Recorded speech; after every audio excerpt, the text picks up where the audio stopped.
Hello everyone and welcome to another casual review. Today I'm talking about Kingdoms of Amalur Re-Reckoning. This is a remaster or remake or what have you of the original game during the Xbox 360 and the PlayStation 3 era. I've never played this game before and I always had the impression that this was just like World of Warcraft. Aesthetically and the world building is very similar to World of Warcraft, but the combat is not really like it at all. It's more of an active combat where you aren't auto-attacking if you're next to an enemy. You have to do a button press to do the ability. Off the top of my head, I compare the combat similar to something like Darksiders 2, where you have the abilities, the spells or whatever on cooldown, but your basic attacks are also mapped to a button. You have a roll, you can move around, you can dodge attacks. Actually, it's pretty important that you do learn how to dodge those attacks because you can die pretty quickly if you are playing as a mage such as I. It's made by one of the developers of Elder Scrolls 4, so it's kind of like this mix between Darksiders 2 and Skyrim as far as exploration and world building goes. You can play a couple different classes. I mentioned a second ago that I created a mage. There's a ton of different classes. You got your basic archer, your thief who can like assassinate with stealth.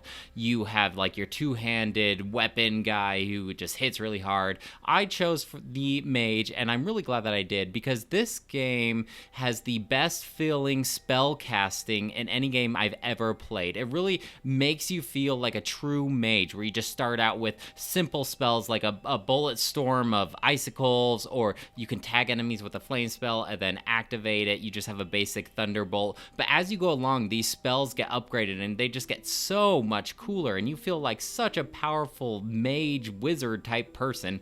If you are playing this game for the first time, I certainly recommend playing as the mage because I had a heck of a time leveling up. There's an experience bar, and when you level up, you can put points in a talent tree, and that's how you upgrade your abilities. I can't really attest to what the other classes are like, but as far as the mage, just say you get your new spells, you get this little skeleton guy to help fight for you, although he really didn't attack that much. It took some convincing to get him to actually move in and do some damage, and he really wouldn't do that much damage. But the other spells that you can unlock do crazy things. Eventually you learn like a healing spell, or you can have these lightning orbs circle around you, so you really feel cool. You're really excited to level up. During combat, there's also this super powerful move that everyone can use, not just the mages, where it's like this bar that fills up and then you can bend fate, and that kind of goes along with the story beats. But essentially you are super strong, time is slowed down, you get everyone's health down to the bottom, and then you can execute them for bonus XP. You do this like flashy execution move as well. I always forgot this near the beginning of the game, that I could keep on using it. I probably should have done it more diligently. I tended to try and save it for a group of really tough enemies or like a final boss, but this bar charges up really quickly. I think it charges up depending on how much damage you do, and so near the end of the game I was able to use this like every 3 or 4 encounters. So use it diligently and really rack up that bonus XP if you can. Plus the executions themselves are pretty cool, if not a little visceral. Typical to an RPG such as this, you have your loot, you have your gear, you have your crafting, you can loot dead bodies, you can socket gems into equipment, it has all that stuff. I really wish that the crafting was a little more intuitive. I invested a lot of points. I think actually by the end of the game I maxed out my blacksmithing ability, and I just wish that you could craft some awesome legendary gear, but at most you can craft rare gear, which if you're familiar with the game like this or like Borderlands, you know that the gear name is color-coded depending on how rare it is, and usually that is relative to how powerful the gear is. So it goes like white, then green, then blue, and then purple is like the best gear. And then there's yellow, which you can have a set in order to activate certain bonuses. So if you have multiple of the same set, then you get stronger and stronger that way. But crafting only really netted you the blue type rarity. It just,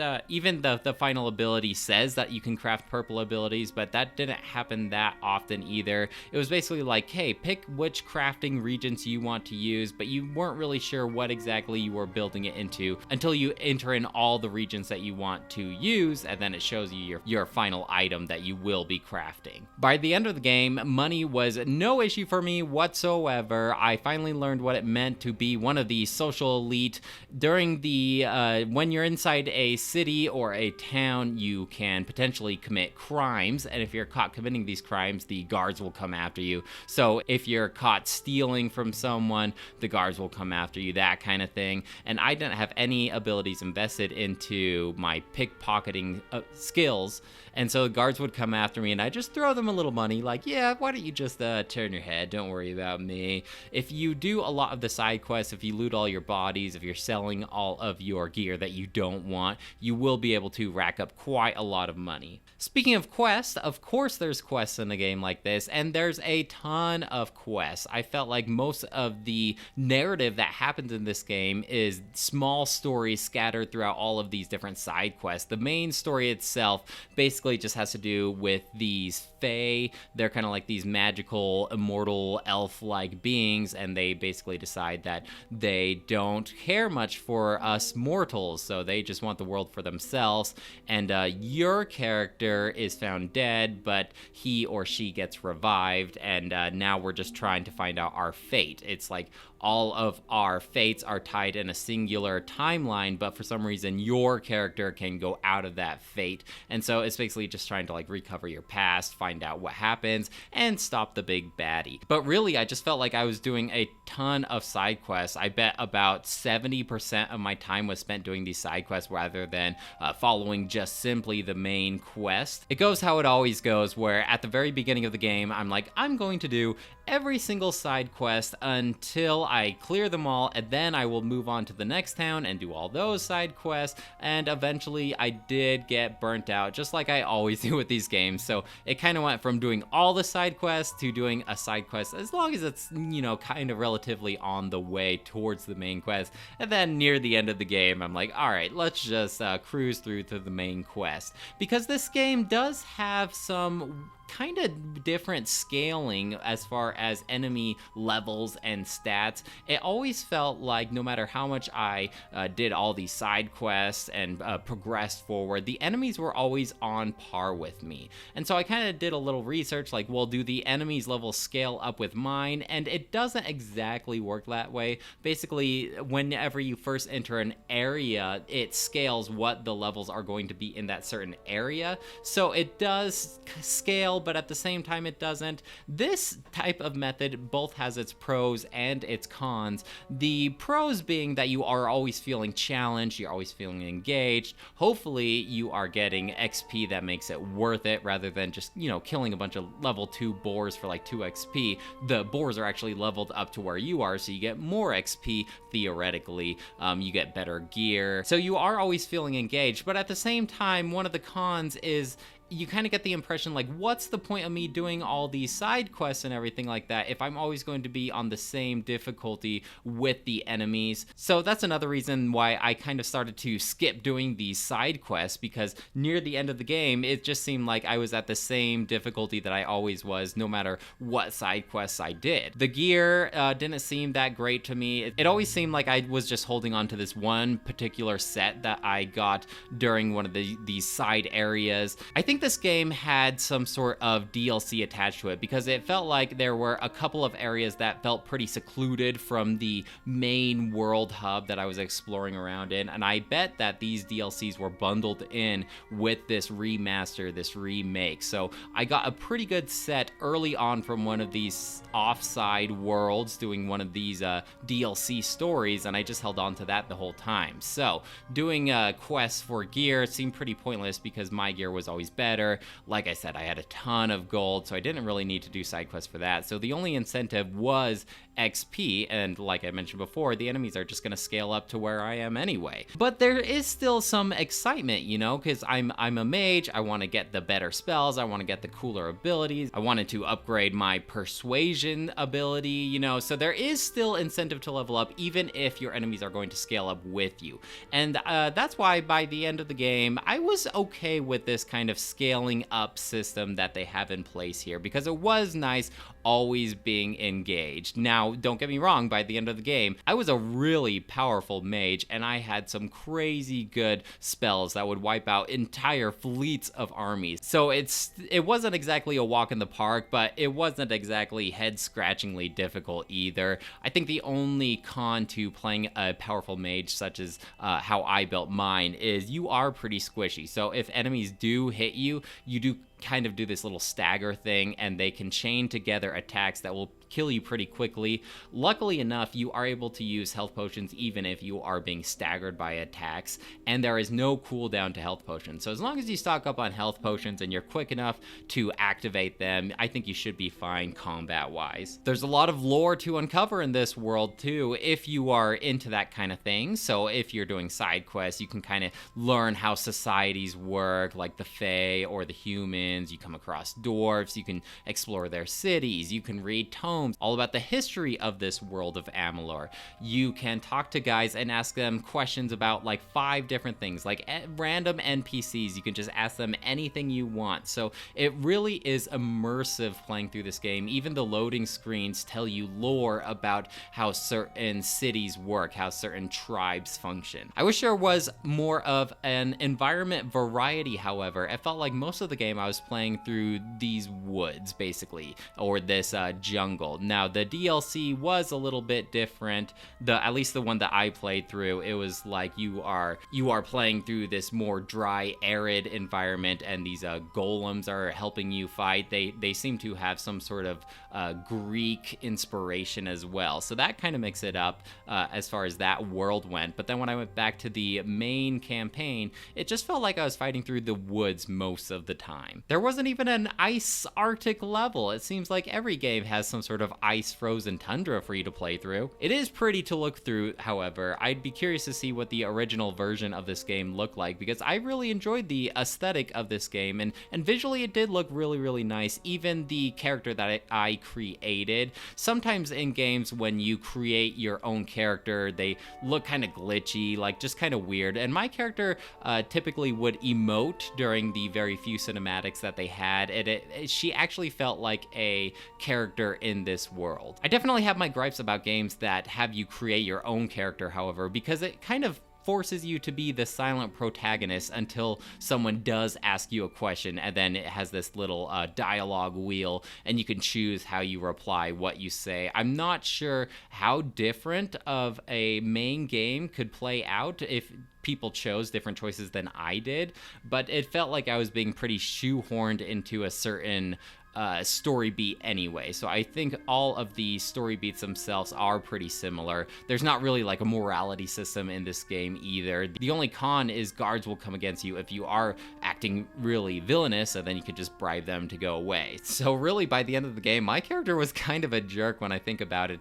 Like I said, I bumped up my persuasion ability, so it's sometimes during dialogue, people will ask you stuff, and you will have a percentage chance to try and convince them your way. And a lot of the times when anyone would give me like a side quest or something like that, there was an option for me to say like, okay, pay me up front, and they're like, well, I guess it's my only option, and they'll pay you up front. Or you can just really bully people around and convince them to do whatever you want them to do if your persuasion is high enough. There's a lot of traversing in this game, and they are pretty generous as far as fast travel goes. Basically, like any major landmark that you uncover, you can fast travel to, very similar to Skyrim.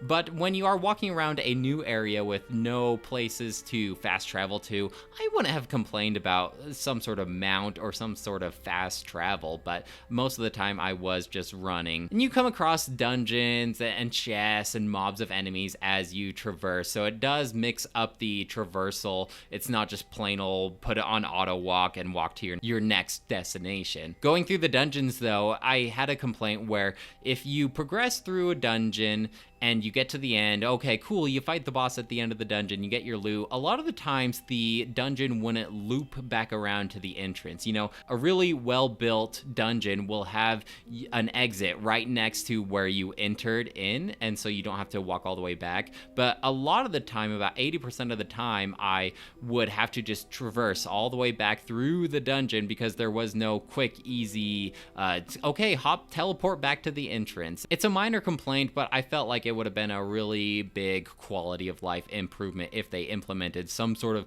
teleport stone or something like that. Everything's voice acted, which is really nice. A lot of the times they would speak too slow for my impatient mind, so I would just skip after I read ahead and read what they were going to say. But it is nice that it was all voice acted, and the voice acting itself was pretty nice. The music was pretty, you know, it's not bad. It just played it very safe as far as the music goes. Not exactly any bops here, but when you think of like a mystical medieval fantasy world, you kind of know what to expect as far as music goes. The series Trine came a lot to mind because visually and audibly, it was very similar to that game. So how does this game play on the Switch? Well, for the most part, it was okay. But like I mentioned earlier, by the end of the game, I was doing some pretty impressive spells, and that would absolutely make the Switch chug. Just so many stutters and drops in FPS. It's like the farther I played through the game, the more and more broken the game seemed to become. So it was very, very glitchy. I would come across a lot of glitches, and I don't think this is just unique to the Switch port either. Sometimes I'd have invisible enemies. Sometimes I wouldn't be able to turn in certain quests until I go back to the title screen and sign back in. Nothing too game breaking, but the glitches would happen and they would be pretty noticeable. Even the sound itself would sometimes cut out randomly, like the music, or when someone is talking, they would just abruptly stop, and I would just be totally taken out of the moment because my Switch is just silent at that point, and then the music, the sound would cut back in. Sometimes the few cinematics that they would have would just abruptly stop, and I'm,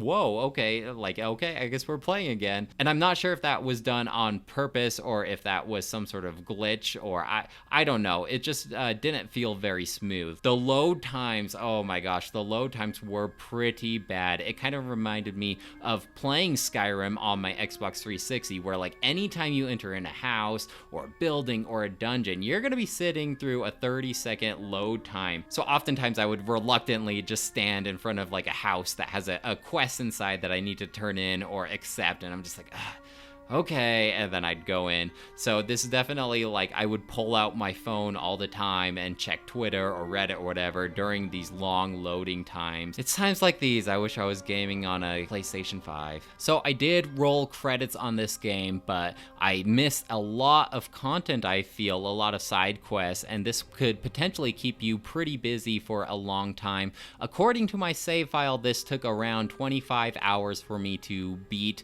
and I feel like I could easily triple the amount of time if I was just loving the world of Amalur. And actually, I did really like the world of Amalur. I just have such a long backlog that I don't have time to really delve in. But I did really like the combat, and I didn't mind doing the side quests. They were different enough all the time as far as story beats go and what your action is. They differed enough to keep all the side quests interesting.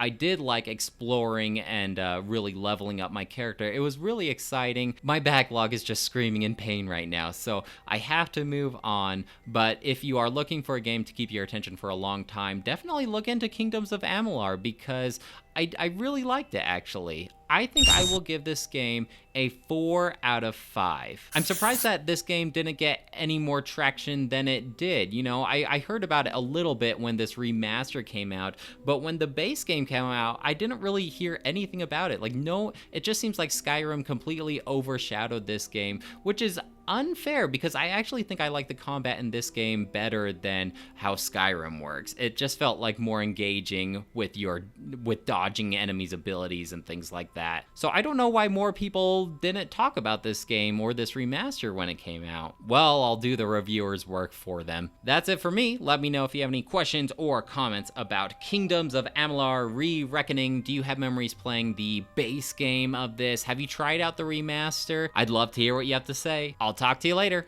Bye!